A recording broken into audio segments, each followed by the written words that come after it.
नमस्ते and welcome back friends.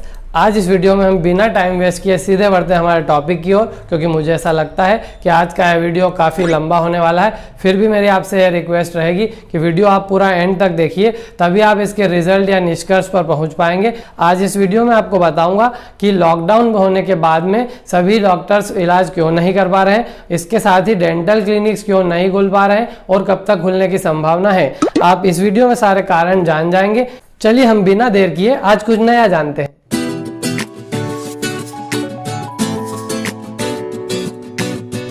दोस्तों, मेरी आदत रही है कि मैं हमेशा फैक्ट्स पर बात करता हूं। अपने क्लिनिक में भी अपने मरीजों को सही जानकारी देना पसंद करता हूं, चाहे उसमें मेरा कोई नुकसान भी क्यों ना हो। और वैसा ही मैं अपने वीडियोस में भी करता हूं। जैसा कि आप सभी जानते ही होंगे कि अभी देश में लॉकडाउन 5.0 स्टार्ट हो चुका है और करीब 2.5 महीने से भी ऊपर हो चुके हैं, जिसमें हमारे दैनिक कार्य साथ ही साथ सभी प्रकार के व्यापार और बिजनेस बंद हो चुके हैं। और इस कोविड-19 महामारी की वजह से चाहे डॉक्टर्स हो या पुलिसमैन हो या आम जनता हो, सभी को तकलीफों का सामना करना पड़ा है। यहाँ तक कि हमारी सरकार को भी तकलीफ का सामना करना पड़ रहा है। मैं अब आपको बताऊंगा कि ऐसी कौन सी दिक्कतें हैं जिनकी वजह से अभी डेंटल क्लिनिक्स नहीं खुल पा रहे हैं, तो कब तक खुलने की संभावना है, और सभी कारण आपको तथ्य के साथ बताऊंगा। जैसे कि सभी लोगों की मानसिकता एक जैसी नहीं होती है और ऐसा कहा भी जाता है कि ये पांचों उंगलियां कभी बराबर नहीं होती है। ठीक उसी तरीके से डॉक्टर्स की जो कम्युनिटी है उसमें भी सभी प्रकार की मानसिकता और विचारधारा वाले लोग होते हैं। उनमें से कुछ का ऐसा मानना होता है कि सेवा सबसे पहला धर्म है, हमें हमारा काम करते रहना चाहिए, किसी भी परिस्थिति में हमें सुरक्षा के उपाय के साथ यह काम कंटिन्यू रखना चाहिए। उसमें से कुछ डॉक्टर्स ऐसे हैं जिनका मानना होता है कि नियम सबसे पहले होते हैं। आपके जो गाइडलाइंस बनाई गई है गवर्नमेंट या फिर ऑर्गेनाइजेशंस के द्वारा, जो सेफ्टी के प्रोटोकॉल्स हैं, उन सभी का जब तक आप पूर्ण रूप से फॉलो नहीं कर पा रहे हैं, तब तक आपको ऐसा कोई भी प्रोसीजर नहीं करना चाहिए जिससे जनता और डॉक्टर दोनों की जान को खतरा हो सकता है। और इस कम्युनिटी में कुछ डॉक्टर्स ऐसे भी हैं जो इन सब माहौल की वजह से थोड़े डर गए हैं और उन्हें लगता है कि इलाज करने पर ऐसी कोई भी परिस्थिति बन जाती है तो उससे पेशेंट और डॉक्टर दोनों को खतरा हो सकता है। और ऐसा डरना, आपको मैं यह भी बताना चाहूँगा कि ministry of health and family welfare ने जो फ्रंटलाइन और बैकएंड वर्कर्स हैं उनके लिए एक एडवाइजरी जारी की है। उसमें उन्होंने डेंटल सर्जन्स को मॉडरेट रिस्क में रखा है, जबकि आप खुद भी जानते होंगे कि डेंटल सर्जन करीब करीब मुंह के अंदर ही बैठकर इलाज करते हैं और वह आपसे इतनी ज़्यादा प्रॉक्सिमिटी पे होते हैं। एक ऐसा वायरस जो मुंह और गले के ड्रॉपलेट्स की वजह से ही फैलता है, तो उसका इन्फेक्शन का खतरा ईएनटी डॉक्टर और डेंटल सर्जन को ही सबसे ज़्यादा है। साथ ही साथ एक ऐसी दुखद घटना जो गवर्नमेंट ने की है आपके सामने रखना चाहूँगा कि डेंटल सर्जन्स को ड्यूटी में लगाने के लिए गवर्नमेंट ने ऐसी वारंट्स निकाली थी। कोरोना वायरस सैंपल कलेक्ट करने के लिए 100 रुपीज़ का पेमेंट उन्होंने डिसाइड किया था। दोस्तों, आप यहाँ पर देखिए कि एक डॉक्टर की जान की कीमत सिर्फ 100 रुपये प्रतिदिन है और सरकार को लगता है कि ऐसा करने के बाद भी डॉक्टर उनके लिए सेवाएं देते रहेंगे, और फिर भी डॉक्टर सेवाएं दे रहे हैं। मेरा ऐसा मानना है कि पुलिसमैन और डॉक्टर्स का काम ईश्वर के समकक्ष है और वो इस काम के लिए थोड़ा सा सम्मान तो डिजर्व करते ही हैं।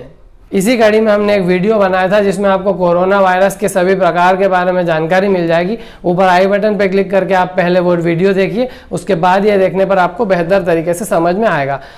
दोस्तों, आपको ऐसा लगेगा कि मैं एक डॉक्टर हूं तो मैं डॉक्टर्स का ही पक्ष रखूंगा, लेकिन ऐसा बिल्कुल भी नहीं है। और अगर आप इस वीडियो को एंड तक देखेंगे तो आप समझ जाएंगे कि मैंने इस पर पॉजिटिव और नेगेटिव दोनों ही एस्पेक्ट्स पूरी डिटेल में बताऊंगा।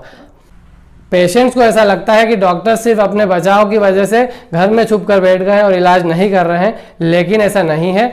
अगर डॉक्टर इलाज करने के लिए आगे आते हैं और वो जो सुरक्षा के उपाय हैं वो पर्याप्त नहीं होते हैं, तो उस स्थिति में पेशेंट्स को भी नुकसान होने की संभावना उतनी ही होती है जितनी डॉक्टर के लिए है। उसके साथ ही साथ डॉक्टर अगर बीमार हो जाते हैं तो आने वाले समय में और सभी पेशेंट्स का भी उसमें लॉस होता है। अगर एक छोटी सी गलत कदम की वजह से पूरा क्लिनिक बंद हो जाता है तो उससे भविष्य खतरे में पड़ सकता है।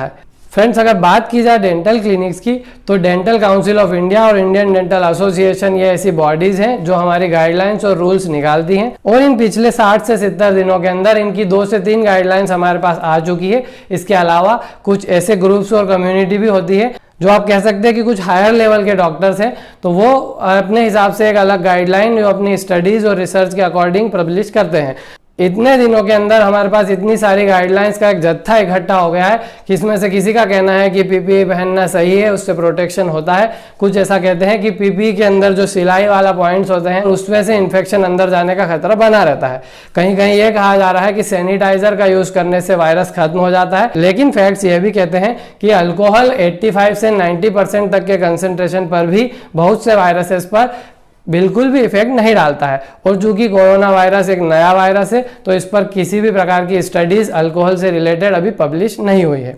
उसके अलावा बहुत से ऐसे केमिकल एजेंट्स हैं जिन्हें हम वायरिसाइडल मानते हैं, यानी वो वायरस को मार सकते हैं, लेकिन उनका उपयोग करने पर भी अलग अलग कम्युनिटी की अलग अलग राय है। ये सब द्वंद्व की वजह से डॉक्टर्स असमंजस में है कि किस गाइडलाइन को फॉलो किया जाए और किस पद्धति पे फॉलो करते हुए हम पूरा बचाव करने में सफल हो जाएंगे और हमारे पेशेंट्स और डॉक्टर और हमारी फैमिली सभी का प्रोटेक्शन सुनिश्चित कर सकते हैं।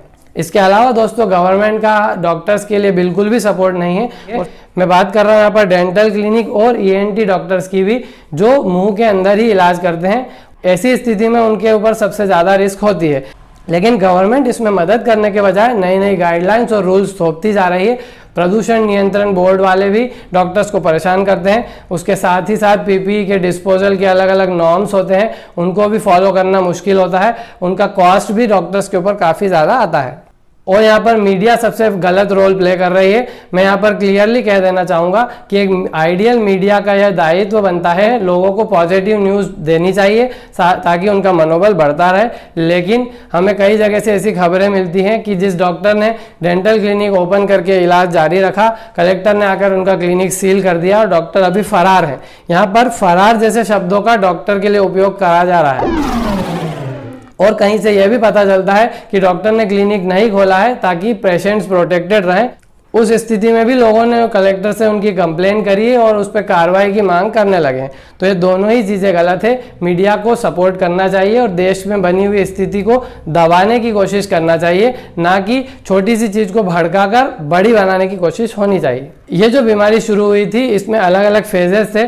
जब शुरू होने की बात करें, जब लॉकडाउन 1.0 लागू हुआ था, उस समय पर जो प्रोटेक्शन के मेजर्स हैं, इन सब की कमी थी। साथ ही पीपीई किट और मास्क जो लोगों ने आए दिन पहनना शुरू कर दिए थे, उसकी वजह से फ्रंटलाइन वर्कर्स तक वो चीज़ें नहीं पहुंच पा रही थी। और सप्लाई और डिमांड के इम्बैलेंस की वजह से क्लिनिक्स उस समय नहीं खुल पा रहे थे।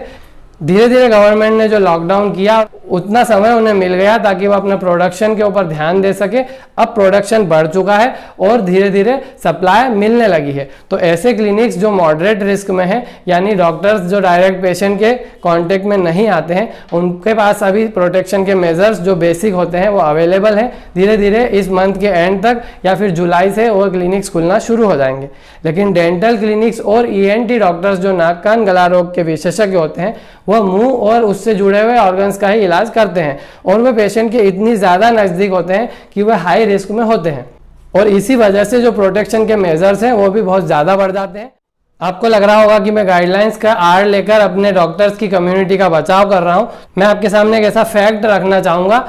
फ्रेंड्स, अभी डेंटल काउंसिल ऑफ इंडिया और इंडियन डेंटल एसोसिएशन की जो ऑथराइज्ड गाइडलाइन हमारे पास आई है, उसमें यहाँ तक कहा गया है कि हर एक पेशेंट जो दांत के इलाज के लिए आपके क्लिनिक में आता है, उसका आपको बॉडी टेम्परेचर के साथ साथ चेस्ट एक्सरे करवाना ज़रूरी है।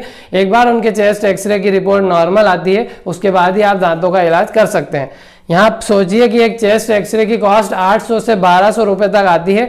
जो व्यक्ति दांतों का इलाज कराने के लिए आया है, अगर आप उसे एंट्री के पहले ही 1200 रुपये का खर्च बता देंगे और उसके बाद में इलाज का खर्च अलग रहेगा, तो क्या वह इलाज करवा पाएगा और क्या यह प्रैक्टिकली पॉसिबल है?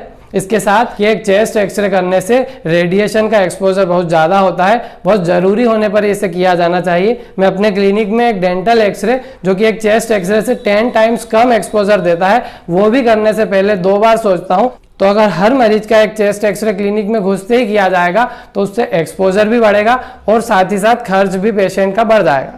अब चूंकि खर्च की बात निकल चुकी है, तो मैं आपको ये बता देना चाहूँगा, सिर्फ 4 घंटे के लिए अगर क्लिनिक खोला जाए, उस स्थिति में भी मुझे 1100 से 1200 रुपीज़ का खर्च सिर्फ प्रोटेक्शन मेजर्स के ऊपर आता है। ऐसी स्थिति में आप खुद ही सोचिए कि अगर 11 से 1200 रुपये का खर्च प्रतिदिन डॉक्टर के ऊपर एक्स्ट्रा आएगा, तो क्या यह युक्ति संगत हो सकता है? आपको यहाँ पर मैं एक एग्जांपल भी देना चाहूँगा कि एक कोई भी जनरल सर्जन को आप देखिए जिनका कोई भी इलाज, मान लीजिए अपेंडिक्स की सर्जरी है जो 20,000 रुपये आपके चार्जेस होते हैं।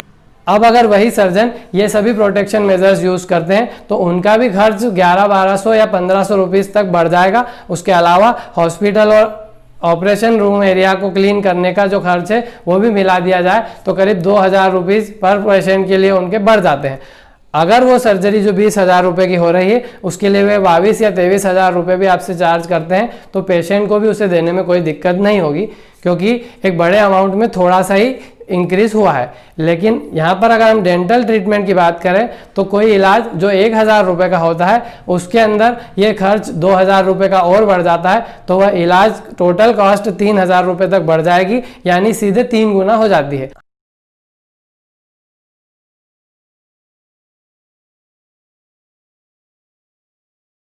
फ्रेंड्स, हम अगर पेशेंट की मानसिकता से देखें तो वह जो मन बनाकर आया है उससे सीधे 3 गुना कॉस्ट बढ़ने पर वह इलाज नहीं करवा पाएगा। फ्रेंड्स, यहाँ जो प्रोटेक्शन के मेजर्स की बात हो रही है उसके अंदर जो बेसिक चीज़ें इंक्लूडेड होती है, जिसके अंदर एक पीपीई किट, आपकी फेस शील्ड, मास्क जो N95 रेस्पिरेटर या फिर एक रेगुलर सर्जिकल मास्क होता है, नाइट्राइल ग्लव्स, फुट कवर्स या शू कवर्स, उसके साथ ऐसे डिसइंफेक्टेंट मटेरियल जिनसे सरफेसेस को क्लीन किया जा सके और जो वायरस को किल करने में सक्षम हो, साथ ही साथ ऐसे सैनिटाइजर्स और डिसइंफेक्टेंट्स भी इंक्लूडेड होते हैं। इन सभी को परचेस करने का जो खर्च पहले था उससे अब 10 गुना बढ़ चुका है। यह भी एक कारण है कि जिसकी वजह से डॉक्टर्स ये डिसाइड नहीं कर पा रहे हैं कि प्राइसिंग पॉलिसी किस हिसाब से रखी जाए और इस खर्च को कैसे कम किया जाए। उसके ऊपर से गवर्नमेंट की गाइडलाइंस की वजह से यह खर्च और भी ज़्यादा बढ़ता जा रहा है। मैं ये बता देना चाहूँगा कि मेरा क्लिनिक लॉकडाउन शुरू होने के पहले से लेकर अब तक कॉन्स्टेंटली खुला हुआ है। मैं एक दिन छोड़कर पेशेंट का ट्रीटमेंट अभी भी कर रहा हूँ। मेरी ये कोशिश है कि मैं अपने विवेक के अनुसार जो गाइडलाइंस दी गई है उनके अंदर कुछ ऐसे चेंजेस करूं जिससे प्रोटेक्शन भी पूरा बना रहे, साथ ही साथ खर्च कम आए, उससे पेशेंट्स का भी भला होगा। हमारा जो आने वाला वीडियो है वह इसी टॉपिक पर रहेगा कि मैं कौन सी गाइडलाइंस फॉलो कर रहा हूँ और उनमें कौन से प्रोटेक्शन मेजर्स हैं जिसका मैं यूज़ करता रहा हूँ। दोस्तों, इतना तो आप समझ ही गए होंगे कि एक डेंटल क्लिनिक के अंदर प्राइस बहुत बड़ा मायने रखता है, क्योंकि इलाज हमारा ओपीडी बेसिस पे, यानी जिस दिन पेशेंट आया इलाज करवा के उसी दिन वापस चले जाते हैं। यहाँ पर भर्ती करने का कोई भी रोल नहीं होता है। यह सिस्टम होने की वजह से जो पेशेंट्स होते हैं उन्हें जो सर्जरी के चार्जेस होते हैं वह भी ज़्यादा लगते हैं। किसी और सर्जरी में जहां पर कॉम्प्लिकेशन इससे भी कम होता है वहां पर वह इससे 10 गुना चार्जेस देते हैं, लेकिन उन्हें किसी भी प्रकार की कोई समस्या नहीं होती है। यहाँ पर ऐसे डॉक्टर्स हैं जो क्लिनिक खोलना चाह रहे हैं। मुझे आए दिन डॉक्टर्स से भी कॉल पर बात होती रहती है और मैं आपको आश्वासन देता हूँ कि जल्द ही जल्द या तो इस महीने के एंड तक या फिर जुलाई महीने से धीरे धीरे सभी क्लिनिक्स खुलने लगेंगे और इलाज करना शुरू कर देंगे। इस दौरान मेरी आपसे एक छोटी सी रिक्वेस्ट सिर्फ यही रहेगी कि डेंटल ट्रीटमेंट के दौरान डॉक्टर्स को सपोर्ट करें और हमारा डिस्कशन चल रहा है जिससे प्राइसेस के आने वाले चेंज को कम किया जा सके, साथ ही प्रोटेक्शन को भी अश्योर किया जा सके। ऐसी कोई पॉलिसी जल्द से जल्द लाने की हम कोशिश कर रहे हैं। अगर आपके मन में अभी भी ऐसा कोई सवाल है कि मैंने इस वीडियो में जो जानकारी दी है वो बायस्ड है या फिर मैं डॉक्टर्स का ही पक्ष ले रहा हूँ, तो आप नीचे कमेंट में मुझे ज़रूर बताएं, क्योंकि मेरी तरफ से मैंने बिल्कुल सही बात आप तक पहुंचाने की कोशिश की है, वो भी सरल से सरल शब्दों में। आपसे मेरी एक और रिक्वेस्ट ये रहेगी कि कोरोना वायरस के ऊपर मैंने अपने सेकंड चैनल पर एक वीडियो सीरीज लॉन्च की थी। आप ऊपर आई बटन पर क्लिक करके हमारे चैनल पर जाके वो वीडियोस देख सकते हैं। मैं आपका आभारी हूं कि आपने इतना लंबा वीडियो एंड तक देखा और मेरे साथ बने रहे। मेरी यही कोशिश रहती है कि आप तक सही जानकारी पहुंचे, क्योंकि सही जानकारी ही सभी समस्याओं का अंत है, ऐसा हमारा मानना है। दोस्तों, मैं हूं डॉक्टर पाठक। जुड़े रहिए हमारे चैनल तपस्या क्लिनिक से। देखते रहिए, स्वस्थ रहिए।